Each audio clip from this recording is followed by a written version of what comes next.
రాష్ట్రంలో భారీ వర్షాల కారణంగా పౌరులు రాత్రి సమయాల్లో చాలా ముఖ్యమైన పని కోసం మాత్రమే బయటికి రావాలని డీజీపీ అంజనీ కుమార్ సూచించారు. ప్రస్తుతం పరిస్థితి అదుపులో ఉందని అన్నారు. పోలీస్, హోంగార్డ్ ఆఫీసర్ల నుండి డీజీపీ స్థాయి వరకు అందరినీ అప్రమత్తం చేయాలని, ప్రతి పీఎస్ నుండి ప్రతి గంటకు నివేదికలు సేకరిస్తున్నామని అన్నారు. అత్యవసర పరిస్థితి ఉంటే తప్ప బయటికి వెళ్లకుండా ఇళ్లలోనే ప్రజలు ఉండాలని అభ్యర్థించారు. ఏదైనా అత్యవసర పరిస్థితుల్లో 100 నెంబర్కు డయల్ చేయాలని సూచించారు. తెలంగాణ స్టేట్ స్పెషల్ పోలీస్ అందరూ పబ్లిక్ సేఫ్టీ గురించి వల్నరబుల్ ఏరియాలో ఆల్రెడీ డిప్లాయ్మెంట్ జరిగింది. కొన్ని ఏరియాస్లో హెవీ తర్వాత వెరీ హెవీ రేంజ్ కూడా ప్రస్తుతం జరుగుతుంది. లో లయింగ్ ఏరియాస్లో వాటర్ లాగింగ్ కూడా కొన్ని ఉంది. ఇప్పటివరకు మన తరఫు నుంచి situation is absolutely under control. ఇప్పుడే 10 minutes బ్యాక్ అందరు ఎస్పీస్, కమిషనర్స్ తోటి టెలికాన్ఫరెన్స్ కూడా జరిగింది.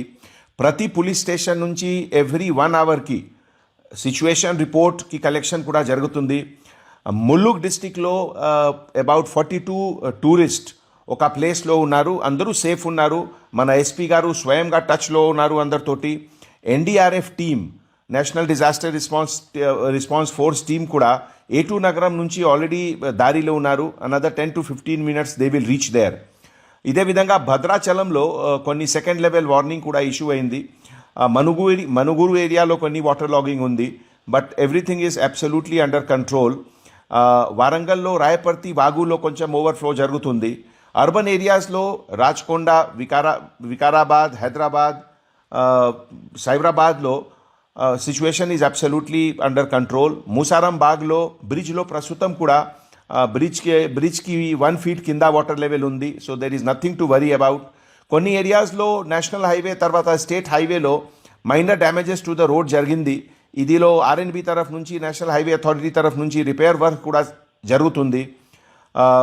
కొత్తగూడెంలో కూడా ఎస్పీ వినీత్ గారు ఈ స్టేట్మెంట్ ప్రకారం అబౌట్ 136 ఫ్యామిలీస్ కి ఒక సేఫ్ ప్లేస్లో షిఫ్టింగ్ కూడా జరిగింది. తర్వాత దుమ్ముగూడెం, కర్కాగూడెం ఈ ఏరియాలో ఎన్డీఆర్ఎఫ్ టీమ్ తరఫు నుంచి కూడా లోకల్ పోలీస్కి కోఆపరేషన్ ద్వారా 15 ఫ్యామిలీస్కి సేఫ్టీ ప్లేస్లో షిఫ్టింగ్ కూడా జరిగింది. అంటే అంజనీ కుమార్ గారు, ఇంకో 48 గంటల పాటు కూడా భారీ వర్షాలు ఉన్నాయని చెప్పేసి వాతావరణ శాఖ చెప్తుంది. మరి లోతట్టు ప్రాంతాలు, వర్ష ప్రభావిత ప్రాంతాల ప్రజలకు ఎలాంటి సూచనలు చేస్తుంది? అంటే ఫస్ట్ అందరు పబ్లిక్కి మన పోలీస్ డిపార్ట్మెంట్ తరఫు నుంచి ఒక అపీల్, అంటే అన్నెసెసర్లీ బయటికి రావద్దు. ఓన్లీ ఎమర్జెన్సీ పని వస్తే, లేకపోతే something very important is there, then only you should come out. తర్వాత కొన్ని రోడ్స్లో పర్టికులర్లీ కాజ్వేస్లో వాటర్ ఫ్లోయింగ్ ఉంది. ఇది టైంలో ఈ ప్లేసెస్లో వెహికులర్ మూవ్మెంట్ కూడా